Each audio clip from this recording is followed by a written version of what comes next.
very shy. She just doesn't want to come in front or ask it herself. She says her question is about will of Allah. She says, I keep hearing everything is the will of Allah. Whatever happens is the will of Allah. And they say that everything is written already. So then where is the freedom of choice? When Allah gave me freedom of choice, whatever I do, if anything happens, they say, oh, this was written and it's the will of Allah. Then she also says, even with Adam and Eve, similar happened. And if you could explain, if there is so much, everything is written down, then what is my freedom of choice? Sisters asked a very good question, very important question. That if everything is the will of Allah, then where is this freedom of choice? And this is a question not only asked by non-Muslims, even asked by Muslims. It's talking about qadar. That if it is mentioned in destiny, that I'm going to rob, and if I rob, who's to blame? Allah is to blame. If it is mentioned in destiny, I'm going to commit murder, and I commit murder, who's to blame? Allah is to blame.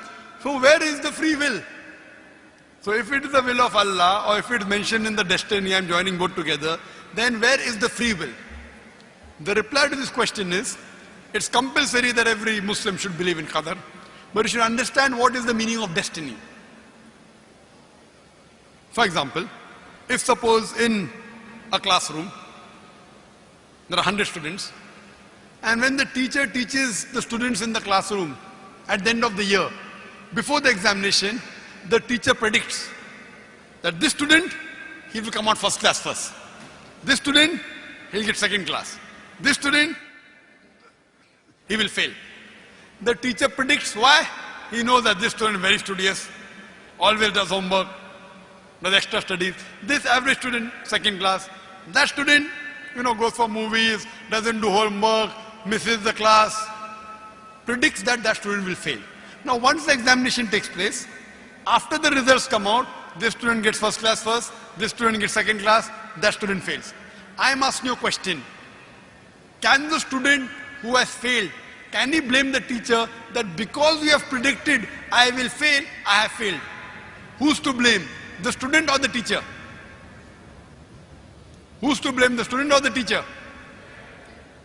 The student. The teacher predicted. Who's to blame the student? He did not study, he did not do his homework, he used to go for extra movies. So similarly, Allah subhanahu wa ta'ala has given the human being the free will. Allah has told you what is right, what is wrong, but the choice is yours. For example, if you come at a crossroad, there are 4 roads, A, B, C, D. You can choose any. You choose road C. So Allah knows in advance that when you come at crossroad, you will choose road C. So Allah writes, when the person comes at the crossroad, he will choose road C. So it is not because Allah is writing that you are choosing, because you will be choosing, Allah is writing. It is not because Allah is writing that you are choosing road C. It is because you will be choosing road C. Allah has ilm ghaib. He has knowledge of the future. He writes in advance. After you choose road C, you come at another crossroad, 5 roads, 1, 2, 3, 4, 5. Like after you pass the 12th standard, you can become engineer, you can become doctor, you can become businessman. You choose to become a businessman. Choice is yours. But Allah knows in advance that after you pass standard 12th, you will choose to become a businessman. It is not because Allah is writing that you are becoming a businessman. Because you wanted to become a businessman, Allah is writing in advance. And what you understand here, that if Allah wants, He can easily change it. For example, if in a classroom, in the mathematics examination, the teacher gives the paper 2 plus 2 is equal to how much? Now why she is supervising, the student writes 2 plus 2 is equal to 5. The teacher will not correct, the teacher can correct. But if the teacher corrects, you will say the teacher is unjust. If teacher says, don't write 5, write 4. All the other students will, this is examination. Why are you interfering? So if Allah wants, He can change.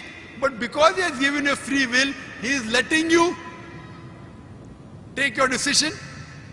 So this life is a test for the hereafter.